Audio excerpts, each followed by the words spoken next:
안녕하세요. 법률정보쇼 이성환 변호사입니다. 이번 시간에는 소멸시효에 대해서 이야기를 하겠습니다. 영화나 드라마 혹은 뉴스를 보다 보면 공소시효라는 얘기를 많이 듣게 되지요.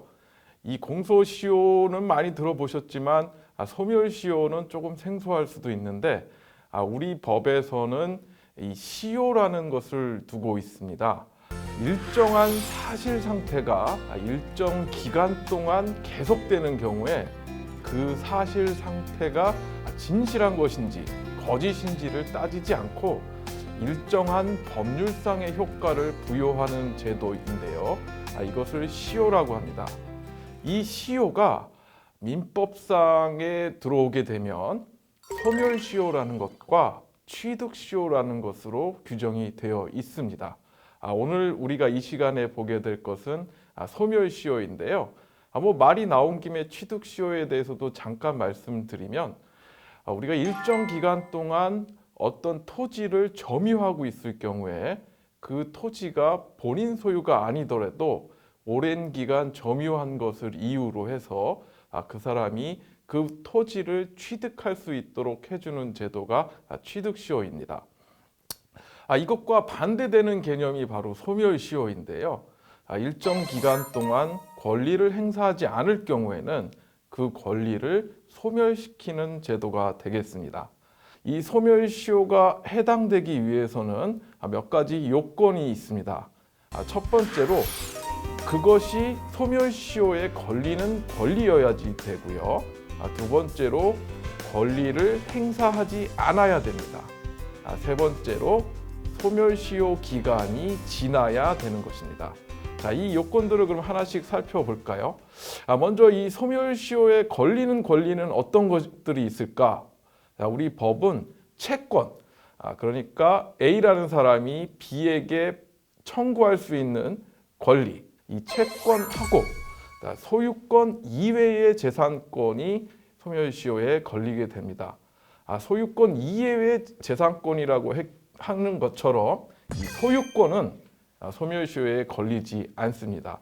내가 소유하고 있는 부동산 또는 동산을 아무리 오랫동안 행사하지 않더라도 소유권은 소멸하지 않는 것입니다. 다음 두 번째 요건은 권리의 불행사인데요. 권리를 행사할 수 있는 때로부터 소멸시효는 진행이 됩니다. 내가 아파서, 우리 부모님이 아파서 이런 개인 사정으로 인해서 권리를 행사하지 못했다라는 것은 소멸시효가 인정되는 것과는 무관하다라는 점을 잘 알고 계셔야겠습니다. 자, 그러면 제일 먼저 얘기해 봐야 될 것이 기한의 도래인데요. 우리가 어떤 누구에게 돈을 빌려줬다라고 한다면 몇 월 며칠까지 갚겠다라는 약속을 받게 되는데 이때 얘기하는 이 몇 월 며칠까지 이것이 바로 기한이 되겠습니다. 그래서 소멸시효는 예를 들어 2018년 3월 31일까지 갚겠다라는 어떤 채무자의 약속이 있었다면 그 2018년 3월 31일 이후 그러니까 4월 1일부터 소멸시효가 진행됩니다. 실제로 돈을 빌려준 것은 2016년이라고 할지라도 그때부터 소멸시효가 진행되는 것이 아니라 내가 실제로 돈을 받아야 하는 그 기한으로부터 시작이 된다고 하겠습니다. 그런데 기한을 정하지 않는 경우가 또 있죠. 이 기한이 정해져 있지 않는 권리는 언제든지 행사할 수 있는 것입니다. 그렇기 때문에 채권이 발생한 때로부터 이 소멸시효가 진행됩니다.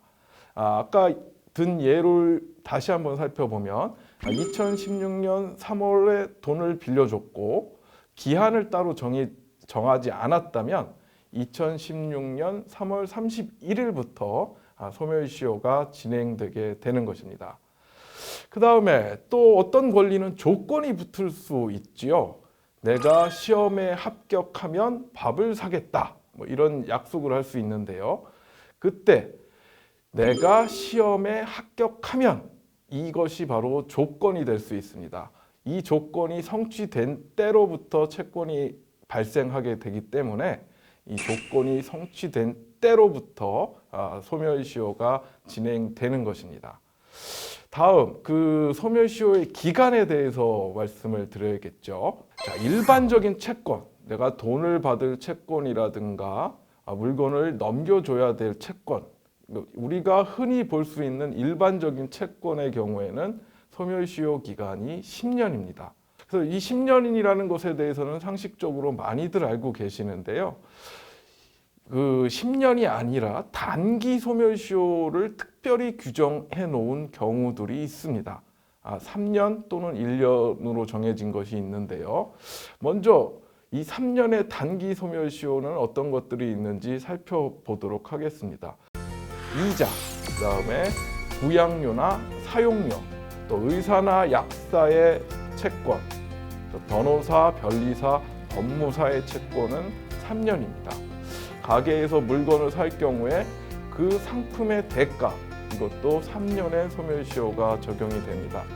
여관이나 음식점에서 지불해야 될 돈, 입장료나 동산의 사용료, 그리고 우리 학생들이 학원에서 돈을 내는데 그 수업료, 이것은 1년의 소멸시효가 적용이 됩니다. 이것을 특별히 기억하지 않았을 경우에는 나도 모르는 사이에 나의 채권이 소멸해 버릴 수가 있기 때문에 이 부분에 대해서는 잘 챙겨 보셔야 될 것 같습니다.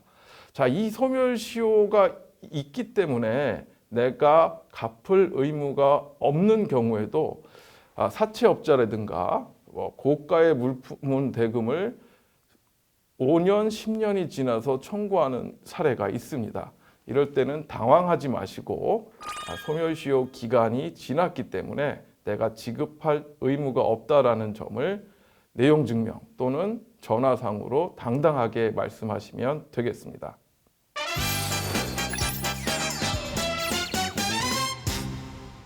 이번 주제의 키포인트는 나의 권리는 일정 기간 행사하지 않으면 소멸할 수 있다입니다. 그렇기 때문에 정해진 소멸시효 기간을 잘 챙기시고 기간 내에 행사하지 못할 때는 청구, 가압류, 승인 등의 소멸시효 중단 방법을 행사하셔서 권리를 유지시키시기 바랍니다. 지금까지 법률정보쇼 이성환 변호사였습니다. 감사합니다.